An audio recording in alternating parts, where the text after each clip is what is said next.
In this episode, I do my best to speak some kind of English, and we have a great conversation with Thor Thulloh, one of the competitors of the virtual Belcar Skylimit Sprint Cup.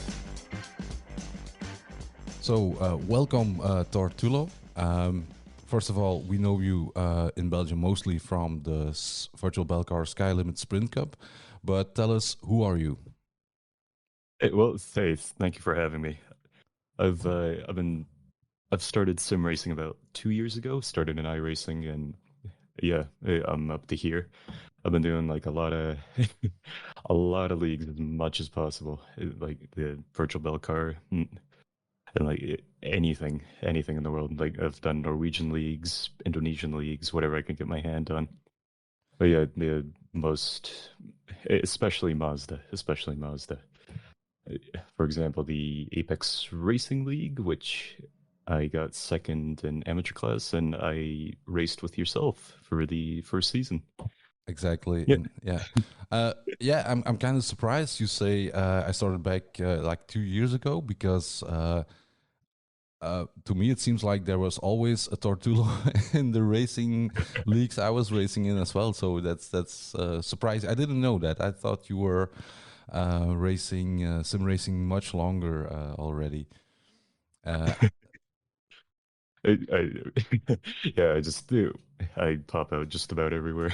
yeah, Yeah, yeah, Apex Racing League was probably one of the first leagues I ever did, and I raced with yourself, and it kind of worked up the ranks as much as I could, and yeah. Most recently, I've been branching out to Formula V. I did these SCCA runoffs most recently. Got third, and yeah, I've just been trying to branch myself out to every anything possible in sim racing. I'm just living my time here. yeah. So it's mostly Mazda and now also Formula V. But are you also involved in leagues a bit like GT3s or Formula Renault stuff like that? Oh yes, yes, most definitely. My team, I'm a driver for Sequential Sim Sport. We try to do as many endurance events as we can. Most recently, we've done the Suzuka 10 hours, Spa-Francorchamps 24 hours, the Major Le Mans 24 hours. So yeah, we just try to branch out to like LMP1, GT3, or whatever we can get our hands on. In about 2 days, we'll be racing the Brit Car 24 hours in the Mazda around Silverstone. Yeah, Yes. yeah. I saw you were still looking for drivers for that race. How is that going? You already have a team ready to go? Oh yes, it was actually a bit difficult to gather people because it's Thanksgiving back in the United States, so a lot of people were very busy. But I reached out to my real life racing teammate. I race in the 750 Motor Club Low Cost Championship, and my teammate there also does iRacing. So reached out to him and managed to build a team. Oh, And yeah, cool. we're all set and ready to go. So you also race in real life. Yes, I do. I started competitively racing around 2018. I started in go-karts and spent about 4 seasons there back in the United States. It went from 2 years in four-stroke and 2 years in two-stroke. And now that I'm over here in the United Kingdom, I'm racing in the 750 Motor Club Low Cost Championship, which is yeah, it's one of the most popular cost-effective race series in the UK, and it's just been a load of fun, and I'm so happy I get to be racing there, like racing at circuits like Silverstone, Brands Hatch in real life, like something that was only virtual in iRacing, just becoming real is such a surreal feeling. Yeah, that's indeed that's very cool. And the question I always ask when people do sim racing and real life racing is, what are the uh, how does it real life? How does it compare to sim racing? And what are the the major differences? And what is real in sim, or what feels real in sim racing? Well, I got to say that yeah, the biggest difference would be like the pure. I'm not sure how to describe it exactly, but well, definitely the fear factor. Yeah. I mean, in sim racing, you can just hit escape and reset right back to the pits, but you cannot do that in real life. And I've experienced that first time a few times this year, and I gotta say it's not fun. But like I gotta say, similarities. It's surprisingly similar. The car I race, it's called a low cost, is very similar to a Skip Barber in Okay. iRacing. Yeah. So it really surprised me how much it can help, how much sim racing can help real life. Like just being able to know where the track goes and like just the feeling of the car. Yeah. Like so many moments in real life racing, I've been saved from moments in iRacing, like trying to avoid incidents or avoiding mistakes myself. Like sim racing can really hone in your craft in real life as well. Yeah. Yeah, the thing I hear from other drivers who race in real life as well is also um, traffic management, because you people tend to behave, or the cars in sim racing tend to behave the same as in real life. Is that something you can acknowledge, or is it Oh, different? most definitely, most definitely. Yeah, like I've had a moment this year where I just started at the back of the field with like a yeah, just had to go through the entire grid. And it's just moments like that that sim racing can prepare you for. Like Formula V's, for example. Like it's the feeling is so similar, and it really helps you to be able to race wheel to wheel with people. Like the certain fear factor in there kind of gets lessened because you've had like so much practice with that in sim racing. Yeah, and um, what is the main, because you like to race with the Mazda, the Formula V. Um, the thing I have with, because I like the Mazda, the MX-5 in iRacing as well, because um, it's, how should I say this? Um, Strategy is very important, because when you plan to go for an overtake, it you have to do it correctly, because uh, for instance, in the Apex League with a very tight pack, if you um, go for an overtake and it doesn't work out, you drop back like 3 to 5 places all at once. So that's what attracts me the most in the racing, is because it's close racing, but you also have to um, yeah, play a little chess. Or Most definitely. not sure how to explain it better, but is that something you like as well with those cars, because you have to really think about every move, and you have to read the traffic and stuff like that to know when you can, yeah, attack or defend. Oh yes, most definitely. Some people like cars that go like much quicker, like within the 250, 300 kilometers per hour. And I understand that, and I absolutely respect that. But me personally, I would prefer more closer, better racing over than the speed, and that's what attracts me to the like the Mazdas and the Formula V so much because like one, and because they're such momentum based cars, Yeah, like you say, like one mistake can really just completely change the outcome of a race. yeah. Uh, Like for example, the actually going back to the Apex League, it, I remember it's one of my fondest moments, one of my fondest memories in iRacing, that that it was Daytona, I believe. Oh yeah, yes. It, I think I know where you're talking about, actually, more or less. Yeah. yeah, it was just one minuscule mistake from a driver in front. It opened the heavens for you and myself, and we took Yes. first and second. Exactly. I think we were like 5 cars, and then they went 3 wide in front, Yeah, and they crashed. And yeah, we were handed P1 and P2, actually. Yeah, correct. yeah, exactly.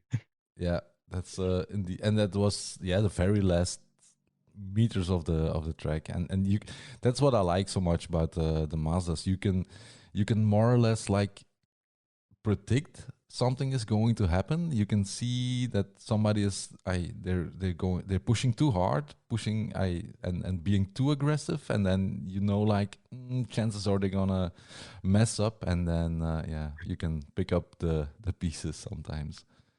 Absolutely, absolutely, and that just translates to like even faster cars and actually even real life as well. Like I've been saved so much heartbreak from being able to notice when the car in front of me will like supposedly make a mistake or like crash. Yeah, Uh, and you don't have to make like 8, 10 hours go to waste because you know that they're gonna make a mistake. And in real life as well, I've been saved several thousands of pounds of damage just noticing that a car is gonna crash and that I'm in their path if I stay where I am. yeah. Yeah, and it shows also on when we look at the stream and for the virtual Belcar Skylimit Sprint Cup, we also commentate ourselves, and when you see you driving, then you know that you're intelligent driver and you can read the situation, and sometimes you leave a little more room than maybe necessary, but that's always with a purpose. Like you can see that you're thinking about where do I need to put my car. I'm gonna be patient now, but I will attack later, and it shows when we watch you driving. So yeah. Yeah, I've been definitely called more of a conservative driver during broadcasts, but I definitely feel as though close racing is nice, but being able to have like a way to get out is also good. Yeah, definitely, Yeah. definitely. Like the Watkins Glen, for example, for Virtual Belcar this year, that's essentially how I got the 2 wins. I just purely avoided incidents Yeah, and just tried to survive. yeah. So you already told us that you were like scanning all the leagues, and how did you end up with the Skylimit Sprint Cup on iRacing? Was it just somewhere on Discord, or where did you picked up on the where did you get to know the league? It was most likely around last fall, I believe. I was searching through the depths of iRacing forums, just trying to see if there's like something that could fill my time, and I happened to come across Belcar, and I noticed it was a Mazda league, which seems to be really rare nowadays. Yeah, So I just jumped on the opportunity, and then I noticed that I recognized the face, which was yourself. yeah. So I thought I'd just jump at the opportunity, and I have to say I'm glad I did. Yeah, yeah. The field is not that big. In the beginning of the season we had a few more cars, but some stopped, and I think some also changed class as well. But the racing so far has always been very entertaining in the Mazdas. And yeah, you can probably acknowledge that as well because you are one of the key players in the championship as well. And we have seen some very very close racing also in Spa. That was very very nice to see. Um, Although the field is small, but did you enjoy the racing so far?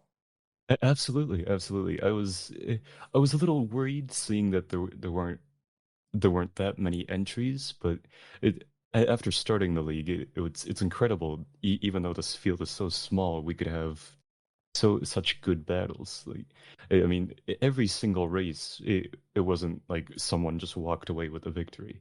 It was every single time. It was right until the end. We fought and battled for positions and very very cleanly and but very fair.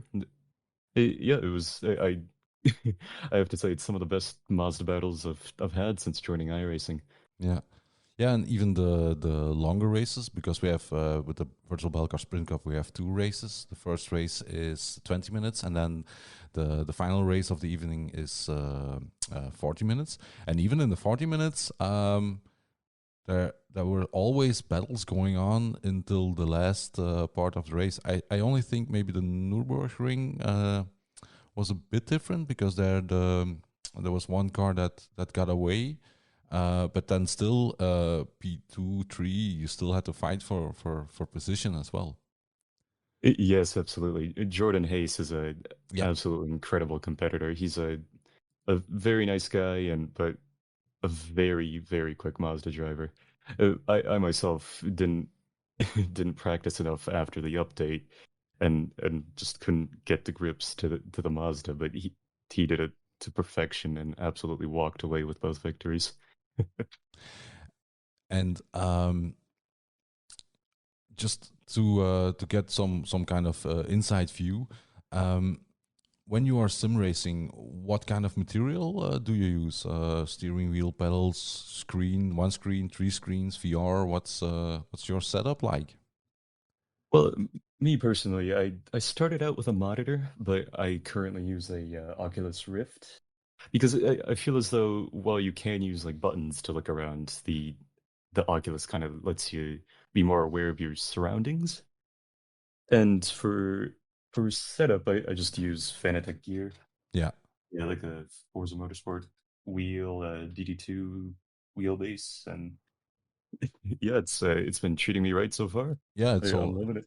It's definitely a very decent setup as well. And me also, I'm using VR as well. I had the Rift, the Oculus Rift before, and now I switched to the HP Reverb 2. It is, I believe. And yeah, what are the most positive things about VR, and what are the most like negative? What are the yeah the Well, the drawbacks? well, for the positives, I would most definitely have to say like the immersion. It really makes it feel like you're in there and you're like actually driving a car. And the drawback I would have to say is it becomes quite difficult driving for long periods of time because I mean you're just in there by yourself. You don't really know what your surroundings are like on the outside. No, So the house might yeah, be burning down, and you wouldn't have a clue until it gets yeah, no very clue. hot. Yeah, yeah, I'd be burnt to a crisp yeah, racing Iris. yeah, indeed. Um, yeah, that's definitely something. You're really cut off from the outside world. Now, that's also a yeah. On the other hand, it is also positive because you're not distracted. You're like you say, you're really in the car. Um, the only other drawbacks are maybe you can't use like dashboard stuff, and you have to learn to manipulate buttons blind. That's maybe a drawback as well. Yeah, just purely from feel. I I recently ordered button caps for my steering wheel, and once they got here, I realized that completely forgotten that I drive with VR, and they just went completely to waste. Yeah, yeah, I understand. I have a wheel, and it came with stickers like to for radio and stuff like that. But I was like, yeah, why would I even bother? I don't see it when I'm driving. So yeah, Yeah, not exactly much use. no, indeed. But luckily, there are some steering wheels. The one I have is one where the all the buttons have a different feel, so that's really helpful. So you can really feel like, okay, this is the wrong button because they have all slightly different, a different feel. So that helps as well. I'm envious because my steering wheel, all the buttons are the exact same, and my buttons for talking in iRacing and push to talk in Discord are the Yeah, exact same, or right next to each other. yeah, So yeah, so sometimes I'll be broadcasting to the entire field what our team strategy is. yeah, yeah. That's I- that's indeed something that can happen in VR. I'm guilty myself as well. So, um, now, what was the team you were driving for as well? I drive for Sequential Sim Sport. It was All right, yeah, a team started in 2020 by Mr. Cody Erdman. And yeah, we just try to do like as much endurance league racing as possible, any road leagues that pop up, and a lot of oval leagues as well. Yeah, Oh, we're very multinational. Like a lot of Americans, British, Dutch, Japanese, like myself, and yeah, it's just kind of all around the world, I guess. and how many are you exactly, more or less?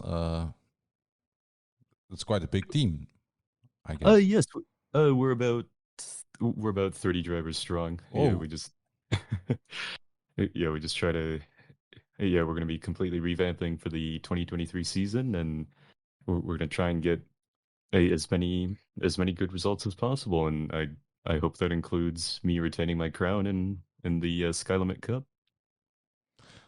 well, we hope to have another season of cars next year, and um, we do follow the real life series, but I guess the Mazda will have a place in it probably as well, because yeah, it's a fun car, and we have seen a lot of nice races already. Now I do think I'm not sure when, but if I'm not mistaken, iRacing will release the Toyota. Is it Oh, the 86? It's coming to iRacing as well. Huh? Is it the G? I can't remember the name. I'm so bad with cars and models and stuff like that. But it's the is it the GR86 or GT86 from I believe Toyota? it's the GR86 if I Yes, I remember think it's correctly. yeah. So it's coming to iRacing as well, and that's yeah. I think that could be a fun car to drive as well, because it's not yeah, it's a bit stronger than the Mazda, I guess, but still, yeah, a lightweight rear wheel car. So that could be a fun car to drive as well. That'd be a wonderful addition. I could maybe convince some of my teammates to come in. Yeah. Um, yeah, me personally, I'm staying loyal to the Mazda. Yeah, but that's the thing with iRacing as well. Especially for somebody like me, I'm not very talented, but you you really have to pick your weapon of choice, I would say, like and dedicate to maybe 3 4 cars, because it's very hard to master all cars, because they are very they have all very specific behavior and stuff like that. So if you really want to be good, you really have to dedicate to a few cars. I At least that's my point of view, based on my limited talent. I don't know how you think about that. Oh, most definitely. When I started iRacing, I used to try to go to like as many cars as possible, like single seaters, just stock hatches, like whatever I could. But then I realized that, like you said, like all the cars they behave so differently, so your driving style just kind of becomes a mess. So you really have to focus in on like just a few cars just to be able to even be remotely competitive and just be able to get that edge on the competitors. Yeah. Um, Now, you only drive iRacing, or do you also use other platforms?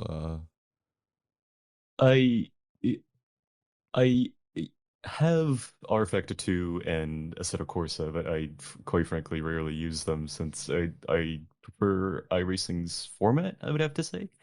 R Factor 2 I downloaded for a like a sim racing event being done by Formula E, and I don't think I've touched it since, to be honest with you. And Assetto Corsa, I downloaded to practice practice a car that I'll be driving in real life, the Praga R1 by Jimmy Broadbent.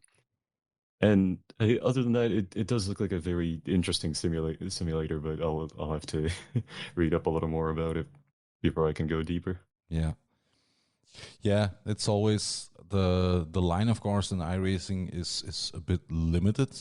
Could be an argument against iRacing. On the other hand, because it's limited, they really can put a lot of time into developing each car. So that's also a positive thing. It's um, depends on what you are looking for. If you're just looking for pure fun, and you can play something like Gran Turismo, I guess. Um, if you want to be more dedicated to racing and get close to real racing, then I think iRacing, R Factor, Assetto Corsa, that those are the ones you can go to. Yeah, most definitely. Like iRacing, R Factor, a set of course, the physics are absolutely incredible. They are absolutely spot on. I'd personally have to say iRacing would be the closest to real life, but it's just again, it just ties back to the fact that it's such a good tool to use when you're driving in real life. Like, just everything is simulated to, I wouldn't say perfection, but it's quite close. Yeah. Yeah, and also, and you can you have probably experienced that yourself because you drive in real life as well. The tracks itself, because they are laser scanned, is also, yeah, it's very uh, familiar if you have driven in iRacing, and then you go to the real life track. It's really, yeah, you can really recognize everything, and it's very close to the real track. Most definitely, most definitely. It definitely helps so much just being able to know like where the track goes. It makes a world of a difference. Like half of the tracks this year I've seen on iRacing and half I never seen before. And it just really does make the world of difference. Like just the confidence that you can go through the corners, the confidence just essentially anywhere. But another interesting part is some areas will be slightly different from the sim, and it's really it's really fun to be able to like notice those differences. For Yeah. example, Brands Hatch, the turn one is much steeper in real life, which thoroughly surprised me going through there for the first time. Yeah. But Yeah, I can imagine because I remember the first time, and I had driven on Spa in iRacing, and the first time I went to Spa, and I've driven there a few track days. I know entering the track, looking to the left, and I saw Eau Rouge and Ridion, and I was like, damn, that's steep as much, and that's indeed like you can feel it in iRacing, but it's not the same as in real life. In real life, the height differences are, yeah, you feel that much harder than in the simulator. I think that's really something that's difficult to replicate. Definitely, most definitely, most yeah. definitely, just the feeling that you get going through there is quite different. Yeah, yeah, and especially in Branch Head, going, I can imagine. I've never driven there, so but I can imagine just like diving into the corner and then like the floor falls underneath your feet. It must feel probably something like that. Exactly. Like in sim racing, it's just like yeah, just a little dab of the brake and then turn. But and then in real life, it's a really fast approaching dip, like absolute steep hill, Yeah, and just a little bit to the left is gravel on a wall. So yeah, yeah, it's incredible what the professional drivers can do on there. yeah, yeah. That's the one thing I think that's the most difficult to get in the sim is the G forces. That's something that will never be be the same because you can't really replicate that in a sim. All the forces when you're going downhill or uphill, it's you can feel it on your body, but in the sim, of course, that's very hard to simulate actually. Oh, exactly, exactly. When there's like very long periods between my races and I do a lot of sim racing, I really kind of forget how much how much pressure is being put on your body. Like you'll just be going through a corner and thinking, "What? Wow, I did not remember it being this difficult." Yeah. Um, in the previous episode, we also had some guys who were driving real life as well, and they also said like the the mental focus in sim racing is sometimes more is tougher and more exhausting than even in real life. In real life, you have the physical part. So you get tired and you feel all those forces on your body as well. But even the mental focus in sim racing, they said that sometimes it's even more difficult in sim racing than in real life. I'd have to say I agree with that. It's Yeah, in real life racing, you do have to focus, and like you say, the physical strain is there, but compared to sim racing, sometimes you just have to get so mentally focused. Like, for example, like during like Mazda's Formula V races, where like everyone's like going three wide into corners, like just attacking wherever possible. You just have to be locked on, and it's because people can make risks that they can't in real life. So you just have to be laser focused and just to make sure that you can survive a race and you can make positions. It's yeah. It can be quite more than real life racing. Yeah. Also because at least that's my experience, is because you have to just because you are missing some input in real life. You feel the car moving, yeah, underneath you. You have all those forces. You can those inputs are missing in the sim, so you have to create more or less a mental image of what's happening, and yeah, your brain has to work a little bit different because you're missing inputs, and I think that's also adding to the yeah the difficulty to I that way it becomes a more of a mental task to imagine everything that's happening. Oh yes, yes, absolutely. In real life, you'll have like the sound of the engine and just like the feeling of the wind, but like you say in the sim, that's not there. So all you have is just the feeling of the steering wheel and the feeling of the pedals, and it is. it- yeah, just having to like kind of create that situation in your head, it will, it, like many of us probably feel, it will be pretty mentally taxing. Yeah. Thank you for showing up and making time to have a very nice conversation. We've been talking about sim racing for about half an hour now, so that's a very interesting talk. It was very nice to get to know you a little better. Also surprising to hear that you were only sim racing for 2 years. That was a big surprise for me. Um, and we hope to see you, of course, also in the next season of the Skylimit Sprint Cup.